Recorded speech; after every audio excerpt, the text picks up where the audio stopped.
Hello बच्चों, तो कैसे हैं आप लोग। तो आपके सामने थंबनेल दिख रहा है, मोल, एटॉमिक मास, ग्रामिक मास।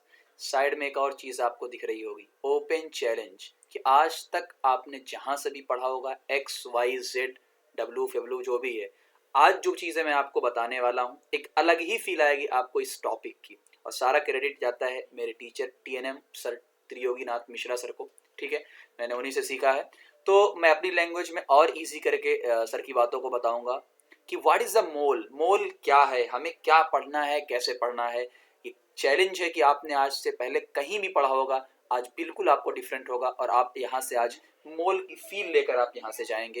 ये पूरा ओपन चैलेंज, आप इस वीडियो को कहीं भी भेज सकते हैं, किसी से भी चैलेंज लगा सकते हैं। तो चलिए हम इस चैलेंज को स्वीकार करते हैं और आपको बताते हैं क्या सच में मैं ऐसी बातें कर रहा हूँ या फिर मैं फेंक रहा हूँ। चलिए शुरू करते हैं। सबसे पहले व्हाट इज द मोल। बच्चों के मन में बहुत ज़्यादा डाउट्स होते हैं कि मोल क्या होता है, कैसे होता है, रट लेते हैं बट फील नहीं आती यार ये मोल होता क्या है। आज आपको फील समझ में आएगी। सबसे पहले आप सबने पढ़ा होगा इलेक्ट्रॉन, प्रोटॉन, न्यूट्रॉन, ये सब मिलकर एक एटम बनाते हैं। एटम से आपका मॉलिक्यूल मिलता है और मॉलिक्यूल या कंपाउंड जब आपस में मिलते हैं तो एक मोल का निर्माण होता है। क्या होता है? मोल का निर्माण होता है। फिर एक क्वेश्चन आएगा बच्चों को, हर चीज में आपको बताऊंगा कि मोल की जरूरत क्यों पड़ी, क्यों मोल की जरूरत पड़ी। तो मैं आपसे क्लियर कट बोल रहा हूँ, हर चीज यहाँ लिखूंगा नहीं, बोलूंगा, मेरी बातों को सुनिएगा। जब रिएक्शन होती है, मान लीजिए नाइट्रोजन और हाइड्रोजन की रिएक्शन हुई, सबको लगता है कि ये नाइट्रोजन और हाइड्रोजन आपस में टकराए होंगे, लेकिन एटम मूवमेंट इतने सारे मॉलिक्यूल आपस में टकराते हैं कि उन्हें आप 1 लाख, 2 लाख, करोड़, इन सब में कह पाना संभव नहीं है। कैसे कहोगे कि 600 मिलियन, क्या क्या कहोगे, 1000 मिलियन मॉलिक्यूल टकराए हैं, कितना अजीब लग रहा है। तो यानी एक कॉन्सेप्ट फिर बनाया गया कि मोल का कॉन्सेप्ट आया। तो आज पहली चीज आपको क्लियर होगी, मोल का कॉन्सेप्ट इंट्रोड्यूस क्यों किया गया है। ये आप अपने दोस्तों से पूछ कर देखिएगा, कोई जवाब नहीं दे पाएगा कि व्हाट इज द मोल, मोल की जरूरत क्यों पड़ी। तो हम कहेंगे ये इतना बड़ा नंबर टकराता है आपस में, इतने बड़े नंबर से रिएक्शन होती है कि हम उसे कह नहीं पाएंगे, बोल नहीं पाएंगे। अभी मैं आपको एक और चैलेंज दूंगा जो आप कह नहीं पाएंगे, कर नहीं पाएंगे। चलिए शुरू करते हैं। सबसे पहले कि what is the mole, mole है क्या। The amount of substance that contain as many as entity in 12 gram. यानी 12 ग्राम के अंदर, 12 ग्राम के अंदर, 12 ग्राम कार्बन के अंदर जितनी इंटिटी है, जितने लोग हैं, जितने एटम्स हैं, उन्हीं अमाउंट को क्या बोला गया, मोल। ये तो आपकी एक डिफिनीशन हो गई जो आपको हर बुक के अंदर मिलेगी। आइए हम फील करते हैं। सबसे पहले आप क्वेश्चन यहाँ पर आएगा कि सर ये कार्बन को ही आपने क्यों लिया और ये कार्बन के ऊपर आपने 12 क्यों लिखा, कार्बन क्या और फॉर्म में होता है, क्यों आपने सिर्फ कार्बन नहीं लिखा। तो हम यहाँ पर एक आएंगे, आइसोटोप एंड आइसोबार आपने पढ़ा होगा, नहीं तो आप पढ़ेंगे। आइसोटोप यानी नेचर के अंदर कार्बन 3 फॉर्म में पाया जाता है। नेचर के अंदर कार्बन 3 फॉर्म में पाया जाता है, कार्बन 12, कार्बन 13 और कार्बन 14। यानी ये ऐसे लोग होते हैं, कार्बन तो कार्बन ही है लेकिन सबके ऊपर जो टॉप है वो चेंज हुआ है, किसी का 12 है, किसी का 13 है, किसी का 14 है। फिर क्वेश्चन आएगा सर ये 12 ही आपने क्यों लिया, क्या आपने अपनी मर्जी से ले लिया। तो नहीं, हर चीज का रीजन है। देखिए सबसे ज्यादा अबंडेंट कौन है, सबसे ज्यादा नेचर में मिलने वाला कौन है, वो है 12। मैं इसको इस तरीके से समझाता हूँ। मान लीजिए आप जंगल में गए, मान लीजिए आप कहाँ गए, जंगल में गए, और जंगल में वहां पे जो है तराजू नहीं है तौलने का, वहां पे किलो नहीं है तौलने का, वहां पे मीटर नहीं है कि आप पाना लेकर गए कि 1 मीटर 2 मीटर। तो नेचर में, उनके नेचर में सबसे ज्यादा चीज कौन सी होगी, वो उसको अपना जो है रेफरेंस बनाएंगे। फॉर एग्जाम्पल आप जंगल में गए, वहां पे लकड़ियां सबसे ज्यादा हैं, तो जैसे कहते थे ना 1 लठ है, 2 लठ है, 3 लठ है, तो यानी वो लकड़ी को अपना रेफरेंस बनाएंगे, 1 लठ को अपना रेफरेंस बनाएंगे, ना कि आपके 1 मीटर को अपना रेफरेंस बनाएंगे। तो एक बात क्लियर हो जानी चाहिए, जो नेचर में सबसे ज्यादा अबंडेंट होता है, सबसे ज्यादा अमाउंट में होता है, उसे ही हम रेफरेंस बनाते हैं। तो ये क्लियर हो गया कि कार्बन 12 को रेफरेंस क्यों बनाया गया। अब आते हैं अगली चीज के ऊपर कि एसआई यूनिट जो होती है, कि यहीं पे क्लियर कर लो, एसआई यूनिट यानी इंटरनेशनल सिस्टम। एसआई उल्टा यहाँ पे लिखा है, इंटरनेशनल सिस्टम बनाया गया। वो क्या बनाया गया, मोल बनाया गया। अब यहाँ से कहानी एक शुरू होती है। कहानी क्या शुरू होती है, बहुत ध्यान से आप बातों को सुनिएगा। वीडियो लंबा होगा बट आज आपको फील लेकर जाना है। आइए समझते हैं। सबसे पहले अपने हाथ में, सब लोग फील करिए, सभी लोग फील करिए, मैं क्या बोलना चाहता हूँ, सभी लोग फील करिए, फिर से मोल को फील करिए। अपने हाथ में 12 ग्राम कार्बन रखो। कार्बन, कुछ लोग कहेंगे सर कार्बन से कहाँ लाए, पेंसिल है, पेंसिल, पेंसिल, पेंसिल लेकर आओ। पेंसिल के अंदर जो ग्रेफाइट होती है वो कार्बन ही तो है, वो कार्बन ही तो है। तो सबसे पहले काम करिए, सब लोग फील करिए, फील करिए सब लोग कि अपने हाथ में 12 ग्राम ग्रेफाइट रखिए। अब सबसे बताइए, ये जो ग्रेफाइट है किसके एटम है, ये ग्रेफाइट किसके एटम है, ये ग्रेफाइट कार्बन ही के एटम है। भाई ग्रेफाइट कार्बन के ही एटम है। बताओ एटम छोटे होते हैं या बड़े? सबने कहा सर एटम बहुत छोटे होते हैं। क्या बहुत छोटे होते हैं कि भयंकर छोटे होते हैं? सर बहुत भयंकर छोटे होते हैं। क्या आप देख पाओगे? सर हम देख तो नहीं पाएंगे, लेकिन जब पूरे, आप तो देख तो पा रहे हो।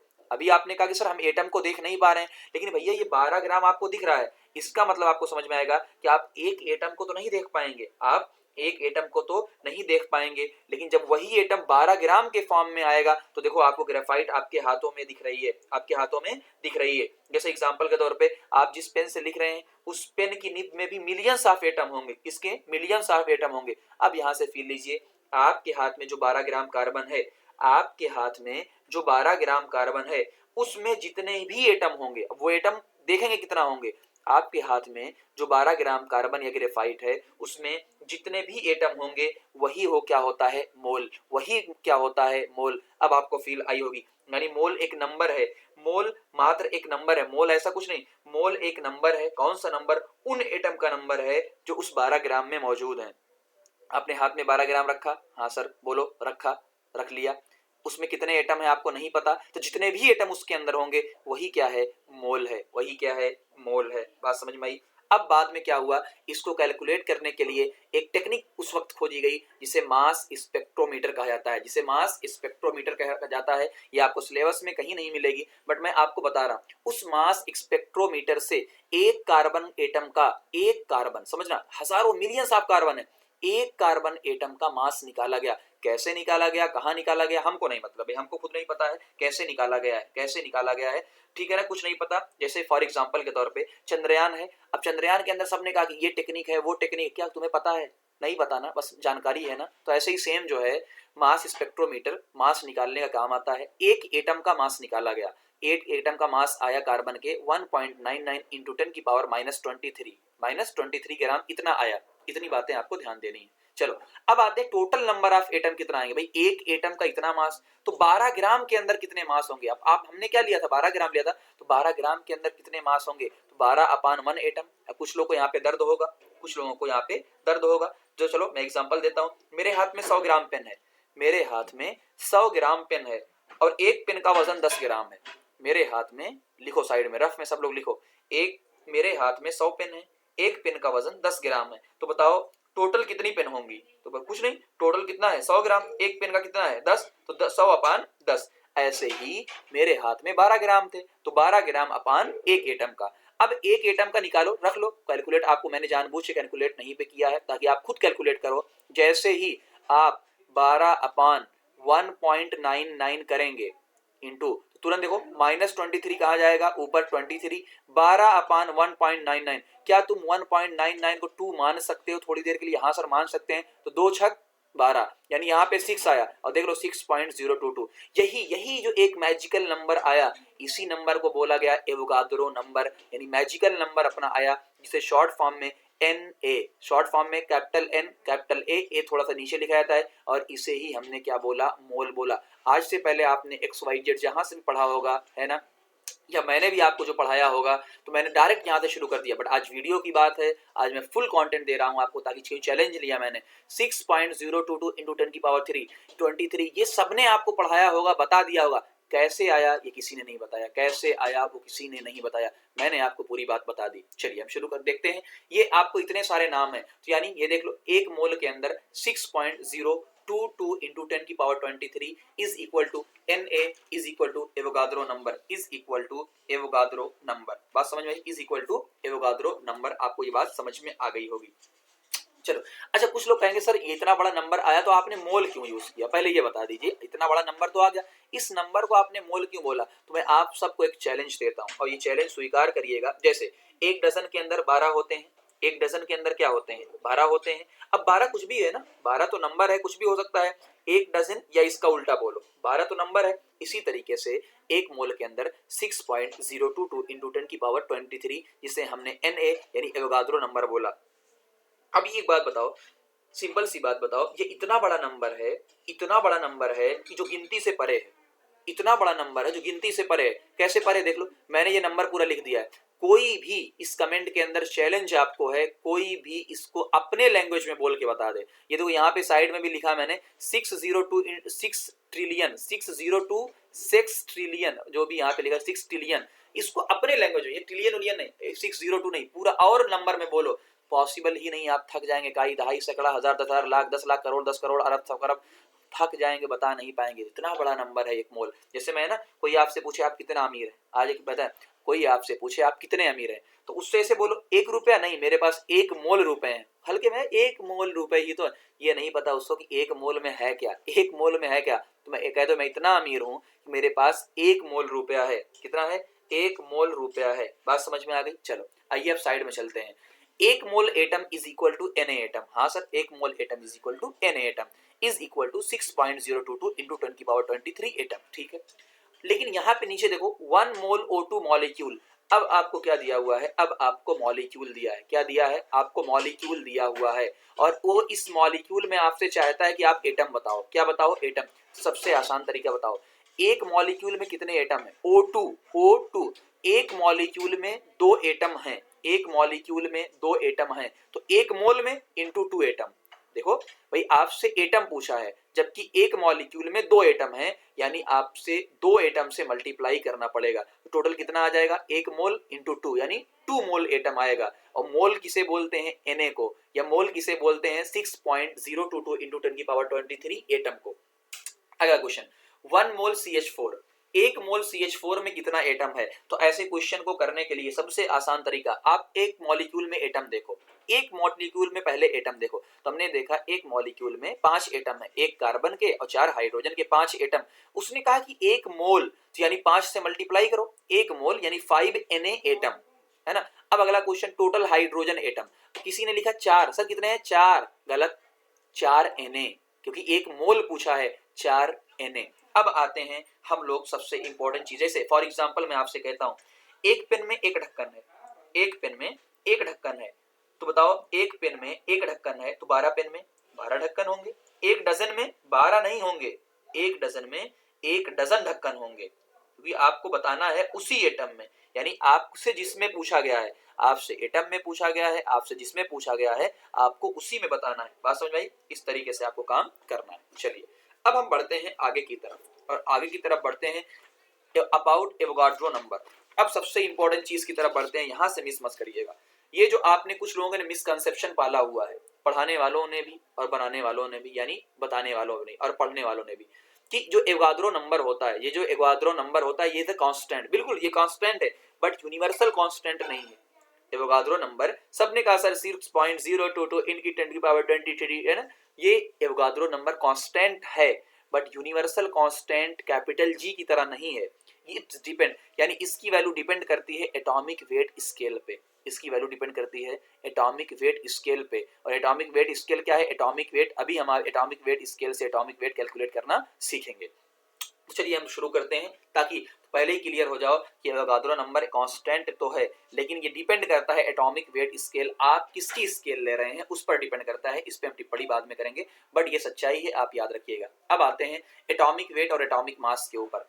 एटॉमिक वेट और एटॉमिक मास कैसे कैलकुलेट किया गया। अब यहाँ से एक नया पोर्शन शुरू होता है, बहुत ही धमाकेदार क्वेश्चन शुरू होता है। देखो फिजिक्स के अंदर मास और वेट अलग है, मैं पढ़ाऊंगा या आपको टीचर पढ़ाएंगे। फिजिक्स के अंदर मास और वेट अलग चीजें होती हैं, बट अपने यहाँ केमिस्ट्री है, अपने यहाँ सब सेम है। अपने यहाँ क्या, वेट और मास सेम है, वरना कुछ लोग कल को कहते हैं कमेंट में सर वेट और मास अलग होते हैं, भैया वो फिजिक्स में होते हैं, केमिस्ट्री में नहीं। तो चलिए सबसे पहले मैंने लिखा एटॉमिक वेट, कुछ लोग कहेंगे एटम का वेट, हाँ हाँ सही है भैया एटम का वेट, बट मैंने यहाँ पे गलत लगाया है, क्योंकि आपको फुल कॉन्सेप्ट पढ़ना है।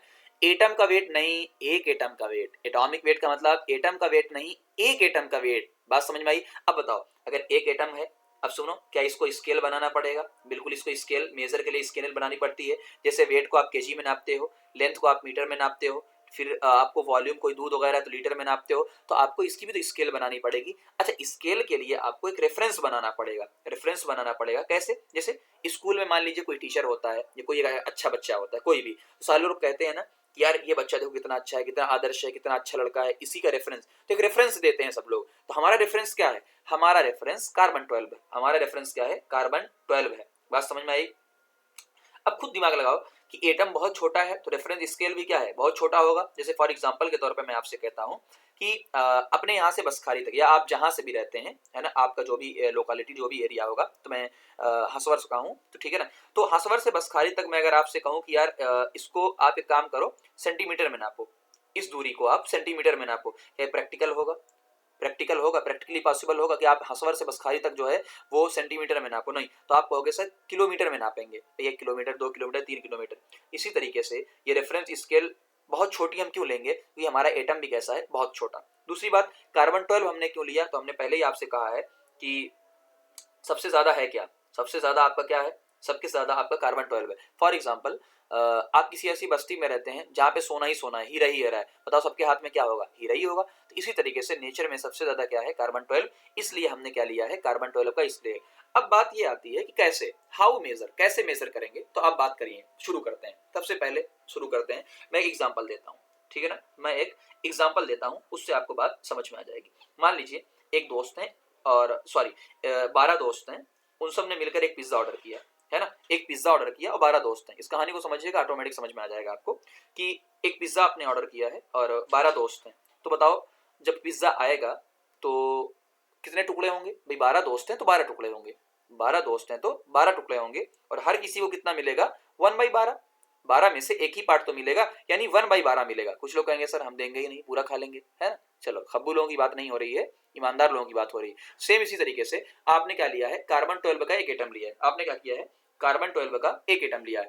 इस एटम का आपने 12 पार्ट कर दिया है, 12 इक्वल पार्ट कर दिया है। क्या कर दिया है? 12 इक्वल पार्ट आपने कर दिया है। हाँ सर, 12 इक्वल पार्ट कर दिया है। Wait guys, I think 1 minute in वहाँ, ठीक। तो आपने क्या किया है? 12 इक्वल पार्ट कर दिया है, ठीक है, 12 पार्ट कर दिया। उस 12 पार्ट में से एक टुकड़ा लिया है, उस 12 पार्ट में से एक टुकड़ा लिया है। तो बताओ कितना होगा? 1/12। अब कुछ लोगों को यहाँ पे अगर दर्द हो रहा होगा तो मैं आता हूँ, कहाँ गई मेरी पेंसिल? ओके, चलिए, तो ये देखो, तो आपने क्या किया? इस तरीके से किया कि 12 पार्ट एक टुकड़ा लिया, है ना। तो आप यहाँ लिख सकते हैं कि जो आपका 12 पार्ट है ना, 12 पार्ट, तो अगर 12 पार्ट आपका है और 12 पार्ट से एक एक कार्बन 12 बन रहा है, कितना बन रहा है? एक कार्बन 12। तो बताओ एक पार्ट से कितना बनेगा? तो क्लियर है भैया कि आपने पिज्जा के 12 टुकड़े किए ना, तो एक पार्ट का 1/12 बनेगा। क्या बनेगा? 1/12 कार्बन 12। बात समझे? वह इतना आपको समझ में आ गया होगा। इस तरीके से बात करते हैं, ओके।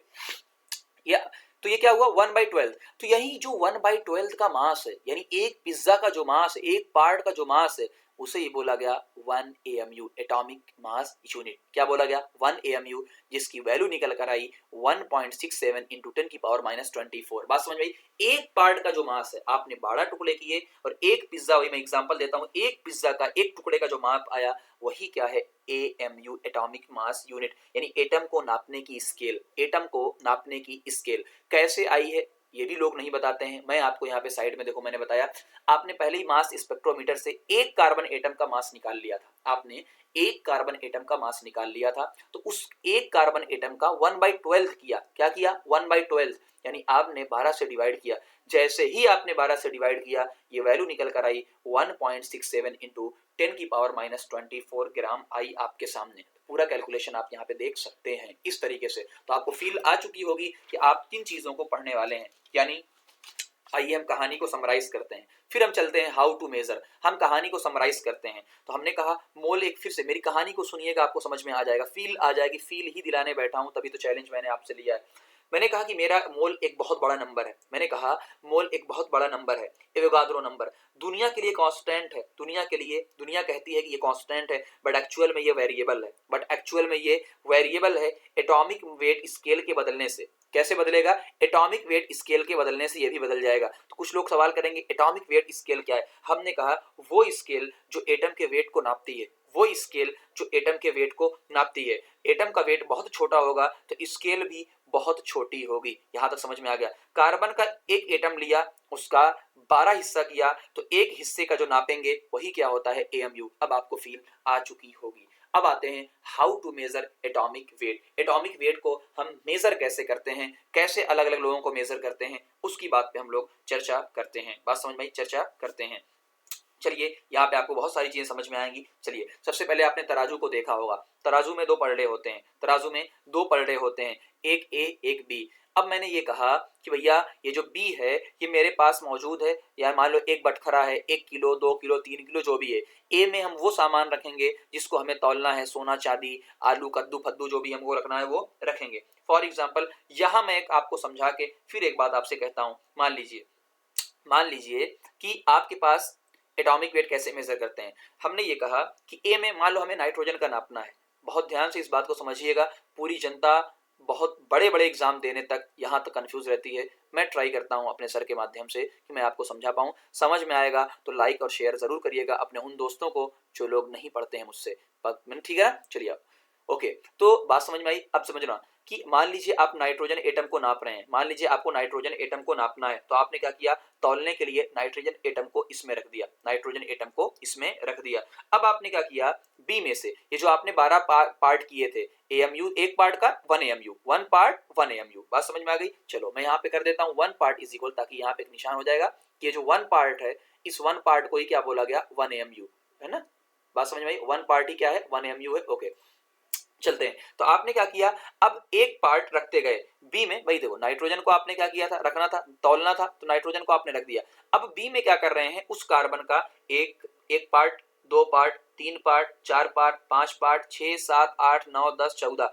जैसे ही आपने 14 रखा, जैसे ही आपने 14 पार्ट को यहाँ पे रखा, मैं क्लियर कर देता हूँ यहाँ पे कि जैसे ही आपने यहाँ पे 14 पार्ट को रखा, कितने पार्ट मैंने रखे, 14 स्लाइस कर लो पिज्जा की, 14 पार्ट को रखा, आपने देखा कि आपका तराजू बराबर आ चुका है। आपने क्या देखा, आपका तराजू बराबर आ चुका है। इसका मतलब जो नाइट्रोजन का मास होगा वो 14 पार्ट के बराबर होगा, और 14 part is equal to 14 AMU। 14 AMU क्या है, 14 AMU है। अब एक बात बताओ, अब एक बात आपको बताओ, क्या ये मास नाइट्रोजन का एक्चुअल में है, या नाइट्रोजन को आपने रिलेट किया है, या नाइट्रोजन का आपने रिलेट। मैं इसको बहुत अच्छे से समझाऊंगा, फिर आपको इस बात पे फिर से वापस लेकर आऊंगा। मान लीजिए सब्जी वाले ने किलो का बाट नहीं रखा, मान लीजिए सब्जी वाले के पास आप गए और उसके पास 1 किलो का बाट नहीं था, और उसके पास बगल में था कद्दू। क्या था, कद्दू क्या था, कद्दू। और उसने तौलने के बजाय एक कद्दू वहां पे रख दिया। क्या रख दिया, कद्दू रख दिया। तो आप बताओ, क्या आप बोलोगे 1 केजी? नहीं, अब 1 केजी नहीं बोलेंगे, बल्कि हम ये बोलेंगे 1 कद्दू, है ना। जैसे 1 केजी आप एप्पल लेने गए तो वहां पे 1 किलो का बाट नहीं था, 1 किलो का था नहीं, तो उसने एक कद्दू रखा। तो आप क्या बोलोगे कि 1 किलो एप्पल है? नहीं, अब आप बोलोगे 1 कद्दू एप्पल है। क्या है, 1 कद्दू एप्पल है, यानी आपने रिलेट किया किससे, कद्दू से। इसी तरीके से नाइट्रोजन का जब हम एटॉमिक मास नापते हैं तो हमने कार्बन से रिलेट किया, इसीलिए ऐसे मास को क्या बोला गया, RAM, रैम, यानी रिलेटिव एटॉमिक मास। ये RAM ना समझना, ये मैंने अपने लिए बनाया ताकि पूरा पूरा ना लिखना पड़े। बात समझ। और एक और एग्जांपल देते हैं कि मान लो बचपन से हमें किलो बचपन से समझना, बचपन से जो केजी है, बचपन से जो केजी है, किलोग्राम है, वो हम केजी नहीं, उसको मीटर सिखाया गया। बचपन से हमारे माँ बाप ने हमें ये सिखाया ये 1 किलो नहीं बल्कि ये 1 मीटर है। अब जब आप सब्जी वाले के पास जाएंगे तो क्या बोलेंगे, भैया 1 मीटर एप्पल दे दो। क्या बोलोगे, 1 मीटर, क्योंकि आप केजी नहीं जानते, आप केजी को मीटर ही जानते हैं। बात समझ में आई। इस तरीके से आप बात, इस तरीके से, है ना। अब ओके, ओके, हाँ चलो। तो ये बात मैं कहना चाहता था कि कार्बन का 12 AMU, नाइट्रोजन का 14 AMU, ऑक्सीजन का 16 AMU, ये सारे रिलेटिव आते हैं। और किसके रिलेटिव में आते हैं, कार्बन के रिलेटिव में आते हैं। बात समझ में आई। किसी भी एटम का मास AMU के रेस्पेक्ट में अगर नापा जाता है, बात समझना, किसी भी एटम का मास अगर AMU के रेस्पेक्ट में नापा जाता है, उसे ही क्या बोलते हैं, रिलेटिव एटॉमिक मास। यानी AMU के रेस्पेक्ट में नापा गया है। किसके रेस्पेक्ट में, AMU के रेस्पेक्ट में नापा गया है, इसीलिए ऐसे मास को बोला गया है रिलेटिव एटॉमिक मास। अब आते हैं एक्चुअल एटॉमिक मास पे। किस पे आते हैं, एक्चुअल एटॉमिक मास पे आया है। बस ठीक है, ओके। अब एक्चुअल क्या है, कैसे है, अब उस बात को हम समझते हैं। मान लीजिए आप कहीं पर गए और घर आए, आप मार्केट गए और घर आए, और मम्मी से आप ये बोल रहे हैं, मम्मी मैं एक कद्दू एप्पल लेकर आया हूँ। क्या लेकर आया हूँ, एक कद्दू एप्पल। घर वाले परेशान, यार ये 1 किलो सुना था, 2 किलो सुना था, 1 पाव सुना था, 100 ग्राम सुना था, ये 1 कद्दू एप्पल क्या हो रहा है, 1 कद्दू एप्पल क्या है। घर वाले परेशान हो गए, ये कौन सी यूनिट आ गई। तो इन्हीं सारी चीजों से बचने के लिए एसआई यानी इंटरनेशनल सिस्टम वालों ने एक नई यूनिट निकाली है ना, वरना सब लोग अपना अपना नया कॉन्सेप्ट बना लेंगे। ये यूनिट निकाली। अब आते हैं हम लोग व्हाट इज द, अच्छा एक और चीज याद रखना, एटम का एटॉमिक मास होगा और मॉलिक्यूल का मॉलिक्यूलर मास होगा, हम उस पर अभी चर्चा करने वाले हैं। अब आते हैं actual atomic mass. Actual atomic mass बात समझ में, अब समझना फिर से वही, भैया कार्बन का एटॉमिक मास या रिलेटिव एटॉमिक मास 12 AMU था। हाँ सर, कार्बन का एटॉमिक मास या रिलेटिव एटॉमिक मास वो 12 AMU था, हमने अभी चर्चा कर लिया ऊपर, है ना, बात समझ में आई। ओके, अब समझना, क्या हम AMU को लिख सकते हैं 12 इंटू 1 AMU? बिल्कुल लिखा जा सकता है कि 12 इंटू 1 AMU। अब मैंने क्या किया, एक AMU की वैल्यू पुट कर दी। एक AMU की वैल्यू देखो यहाँ पे, एक AMU की वैल्यू जैसे ही, अच्छा ये किसके अंदर है, ग्राम के अंदर, ये बात क्लियर होनी चाहिए, किसके अंदर है, ये ग्राम के अंदर है। तो एक AMU की वैल्यू जैसे ही मैंने ग्राम के अंदर पुट करी, जैसे ही मैंने इस सिस्टम में लिखा, यानी हमने जैसे ही ग्राम के अंदर लिखा, तब तुरंत हमने जमाने को बता डाला कि ये एक्चुअल एटॉमिक मास है। यानी फिर से कहानी, जब तक आप AMU में लिख रहे थे atomic mass, relative atomic mass, आज जब एक्चुअल की बात हो रही है तो आपने एटॉमिक मास का एक्चुअल वैल्यू रख दिया, तो वही ग्राम के अंदर आया, तो यानी एक्चुअल एटॉमिक मास ग्राम के अंदर आता है, क्योंकि आपने AMU को ग्राम के अंदर रख दिया है। इतनी ही चीजें हैं, इतना ही डिफरेंस है। ओके, अब जैसे क्वेश्चन देख लो, ऑक्सीजन एटम आपके पास है, आपका उसका निकालना है रिलेटिव एटॉमिक मास। तो आपने कहा रिलेटिव तो 16 होता है, क्या 16, क्या 16 AMU, क्या 16 AMU, और एक्चुअल मास कितना था उसका, भाई 16 AMU था। बट आज उसका एक्चुअल एटॉमिक मास AAM, मैंने शॉर्ट फॉर्म में यहाँ लिखा है ए, यानी एक्चुअल एटॉमिक मास पूछ रहा हूं, यानी अब AMU से आपको मल्टीप्लाई करनी पड़ जाएगी। बात समझ में आई। अब आते हैं हम लोग मास ऑफ 1 मोल एटम, अभी तक पीछे। अब आते हैं mass of 1 mole atom. 1 mole atom की मास करते हैं, वेरी इंपॉर्टेंट, सबसे ज्यादा इंपॉर्टेंट यही है समझना। 1 मोल एटम यानी ग्राम एटॉमिक मास या molar atomic mass, gram atomic mass या मोलर एटॉमिक मास, बात समझिए, ग्राम एटॉमिक मास या molar atomic mass, very important. ये बच्चों को भूल जाता है, इसलिए मैं आपसे कह रहा हूं इसको जरूर करना, इसको जरूर, ये जरूर 1 मोल, इसको जरूर करना। ग्राम एटॉमिक मास या ना, मोलर तो नाम में है लेकिन ग्राम किसी को ध्यान नहीं रहता है, ग्राम किसी को ध्यान नहीं रहता है, इसलिए इसको ध्यान देना। ग्राम एटॉमिक मास बोले या मोलर एटॉमिक मास बोले, यानी 1 मोल का, समझना फिर से कहानी। एक एटम ऑफ कार्बन का कितना है, 12 AMU। हाँ, एक एटम ऑफ कार्बन का 12 AMU है, तो इसका लेकिन AMU नहीं, हमें ग्राम में बताओ। तो हमने कहा ग्राम में बताना है, कुछ नहीं, AMU से मल्टीप्लाई कर दो, 1.67 इंटू 10⁻24। ये एक एटम का आया, एक एटम का ग्राम के अंदर आया, लेकिन हमें चाहिए कितना, 1 मोल एटम का। अब बताओ 1 मोल का चाहिए, इसका मतलब 1 मोल से मल्टीप्लाई कर दो, सिंपल। 1 मोल का चाहिए मतलब 1 मोल से मल्टीप्लाई कर दो, तो हमने मल्टीप्लाई कर दिया, है ना, किससे, 1 मोल से, यानी Na से मल्टीप्लाई कर दिया, किससे कर दिया, Na से। आप यहाँ पे हैरान हो जाएंगे, हैरान हो जाएंगे, हैरान हो जाएंगे कि जैसे ही आप खुद, मैं कैलकुलेशन आपके लिए छोड़ रहा हूँ, जैसे ही आपने 1.67 इंटू 10⁻⁻4 यानी AMU यही था, इंटू Na यानी 6.022 इंटू 10⁻24, जैसे ही आपने इसको मल्टीप्लाई किया, सब हैरान हो गए, और क्या आया उसकी वैल्यू 1, क्या आया 1। आप खुद मल्टीप्लाई करके देखना, वैल्यू कितनी आएगी, वैल्यू आएगी 1। यानी आज से आपको क्लियर होना चाहिए 1 AMU into 1 Na, 1 AMU into 1 Na is equal to 1। एक मजेदार कॉन्सेप्ट आया कि जब किसी भी सब्सटेंस का 1 मोल लिया जाएगा, समझना, जब किसी भी सब्सटेंस का 1 मोल लिया जाएगा, उसका मास उसके एटॉमिक मास के बराबर होगा। जब भी किसी सब्सटेंस का 1 मोल लिया जाएगा, उसका मास उसके एटॉमिक मास के बराबर होगा, लेकिन किसमें होगा, ग्राम के अंदर होगा। क्यों, क्योंकि 1 AMU इंटू 1 Na 1 के बराबर आ जाता है। तो आप किसी को भी मल्टीप्लाई करिए, AMU उतना ही रहेगा, Na उतना ही रहेगा, तो यानी इसकी वैल्यू आनी है सिर्फ कितनी, 1। आज आपने कार्बन लिया है तो 12, कल को नाइट्रोजन लेंगे तो 14, कल को ऑक्सीजन लेंगे तो कितना हो जाएगा, 16, यानी उसके एटॉमिक मास के इक्वल होगा, लेकिन ग्राम में होगा। जैसे 1 मोल कार्बन एटम 12 ग्राम है, तो इसका मतलब 12 ग्राम है तो 1 मोल कार्बन एटम। तो ये कहानी आपको समझ में आ गई होगी। अब हम चलते हैं एटम और मॉलिक्यूल में। एटम और मॉलिक्यूल के अंदर बात यहाँ पे समझिएगा, साइंस की यही खूबसूरती है, बात समझ में आई। देखो साइंस की यही खूबसूरती है, सूरज की दूरी लिए बिना, सूरज की दूरी बिना वहां पर गए आज लोगों ने सूरज की दूरी बना दी। एटम दिखता ही नहीं है, एटम दिखता ही नहीं है, लेकिन 12 ग्राम लेकर हमने 1 मोल और उसमें नंबर बता दिया। यही तो साइंस की खूबसूरती है, यही तो साइंस की खूबसूरती है गाइस, यही तो साइंस की खूबसूरती है। आइए चलते हैं, अब चलते हैं एटम। अब फिर से मैं आपसे कह रहा हूँ, देखो एटम और मॉलिक्यूल, एटम का जब आप एटॉमिक मास लेंगे यानी रिलेटिव एटॉमिक मास लेंगे एएमयू में, दोनों एक ही हैं, किसमें, एएमयू में, ताकि बच्चों को कंफ्यूजन होता है कि सर किसमें लेंगे। लेकिन जब एक्चुअल एटॉमिक मास पूछेगा यानी एक एटम का पूछ रहा है तो हम ग्राम में लेंगे, यानी मल्टीप्लाई कर देंगे एएमयू से, है ना, जो वैल्यू थी।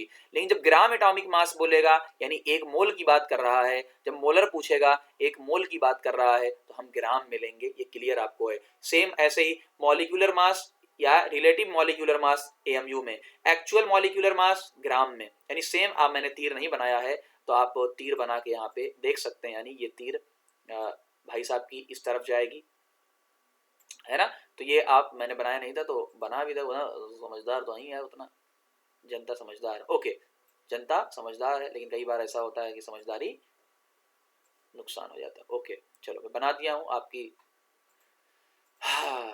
ओके, अब आपको समझ में आ गया होगा कि आज आपको मोल लगा कैसा। चलो जैसे मैं एग्जांपल लेके दिखा देता हूं, H2O। H2O क्या है, एक मॉलिक्यूल है, हाँ एटम मत कह देना, मॉलिक्यूल है। ओके, मॉलिक्यूलर मास एएमयू के अंदर, ऊपर ऊपर देखो, ऊपर देखो, मॉलिक्यूलर मास एएमयू के अंदर, एएमयू के अंदर, रिलेटिव मॉलिक्यूलर मास एएमयू के अंदर, एक्चुअल ग्राम में, यानी अब आपको मल्टीप्लाई करना पड़ेगा, ग्राम किसका, ग्राम मॉलिक्यूलर मास यानी एक मोल का, ग्राम में बस, यानी 18 ग्राम, मोलर मास ग्राम में। देखो बात समझ में आ गई, इस तरीके से पूरी कहानी करना। अगले साइड में question, what is 1 mole of oxygen atom, एक मोल पूछ रहा है, तो आपने कहा एक ऑक्सीजन 16 एमयू, एक मोल यानी 16 ग्राम, एक मोल यानी 16 ग्राम, यानी मैंने कहा था ना, वही ऊपर देखो रूल, जब भी किसी का एक मोल लिया जाएगा उसका मास एटॉमिक मास के बराबर आएगा, यानी एटॉमिक मास 16 है तो 16 ही आएगा, बट ये एमयू में, ये ग्राम में, क्लियर। ओके, अब आते हैं इस चीज की तरफ, ये क्या हो गया,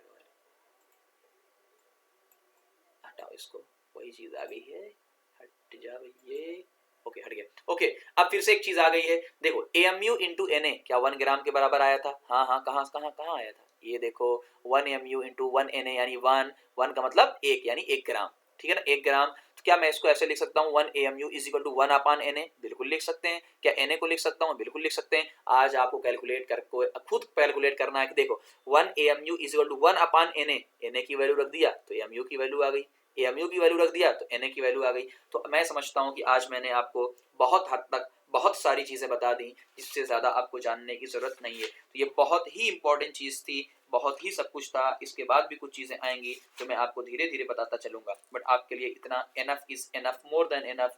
और गारंटी देता हूँ 12 नीट जेई कहीं भी पढ़ना, इससे ज्यादा आपको काम नहीं आएगा। तो प्लीज एक चीज करिएगा, इस वीडियो को शेयर करिएगा हर उन बच्चों तक, ताकि पढ़ सके, बता सकें कि यार अपने हम लोगों ने कंटेंट क्या दिया था, ठीक। और चैलेंज आपको अच्छा लगा या नहीं, प्लीज जितने भी लोग देखें सब कमेंट जरूर करिएगा कि हाँ बिल्कुल ये चैलेंज लायक था। Thank you very much.